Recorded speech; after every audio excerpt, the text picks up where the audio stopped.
ನಾವು ಓಡಿಸುವ ವಾಹನ ನಮಗೆ ಅದೃಷ್ಟ ತಂದು ಕೊಡ್ತದೆಯಾ ಅಥವಾ ಗಂಡಾಂತರ ತಂದು ಕೊಡ್ತದೆಯಾ? ಸಂಪೂರ್ಣ ಮಾಹಿತಿ ನೋಡಲು ವಾಹನ ಅಂತ ಬಂದರೆ ಬೈಕ್ ಆಗಿರ್ಬೋದು, ಕಾರ್ ಆಗಿರ್ಬೋದು, ಅಥವಾ ಲಾರಿ, ಟ್ರಕ್, ಜೀಪ್ ಆಗಿರ್ಬೋದು, ಯಾವುದೇ ಆಗಿರಬಹುದು. ವಾಹನ ನಮಗೆ ಅದೃಷ್ಟ ತಂದು ಕೊಡುತ್ತದಾ ಅನ್ನೋದಕ್ಕಿಂತ ಮೊದಲು ಈ ವಾಹನಕ್ಕೆ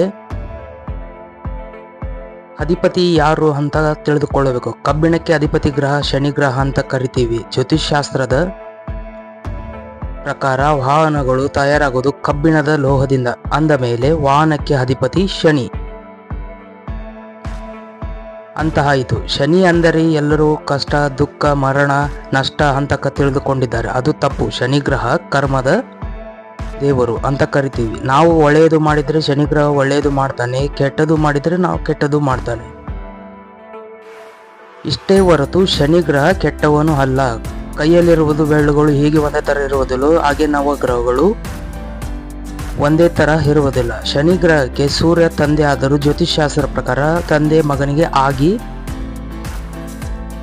ಬರುವುದಿಲ್ಲ. ವಿಷಯಕ್ಕೆ ಬಂದರೆ ಶನಿ ಗ್ರಹಕ್ಕೆ ಶುಕ್ರ ಗ್ರಹ ಮೊದಲ ಅದೃಷ್ಟ ತಂದು ಕೊಟ್ಟರೆ, ಎರಡನೇದಾಗಿ ಬುಧ ಗ್ರಹ ಅದೃಷ್ಟ ತಂದು ಕೊಡ್ತಾನೆ, ಮೂರನೇದಾಗಿ ಗುರುಗ್ರಹ ಅದೃಷ್ಟ ತಂದು ಕೊಡ್ತಾನೆ. ಶನಿ ಗ್ರಹಕ್ಕೆ ಮಂಗಳ ಗ್ರಹ ದುರಾದೃಷ್ಟ ತಂದು ಕೊಡ್ತಾರೆ. ರಾಹು, ಕೇತು, ಚಂದ್ರ, ಸೂರ್ಯ ಸಾಥ್ ಕೊಟ್ಟರೆ ವಾಹನ ಯಾವುದೇ ಆಗಲಿ ವಾಹನದ ಹಿಂದೆ ಇರುವ ಕೊನೆಯ 4 ಸಂಖ್ಯೆಗಳು ಅದೃಷ್ಟ ಮತ್ತು ದುರಾದೃಷ್ಟ ತಂದು ಕೊಡುತ್ತದೆ. ಅದು ಹೇಗೆ ಎಂದರೆ ಶನಿಯ ಹೊಂದುವ ಗ್ರಹ ಶುಕ್ರ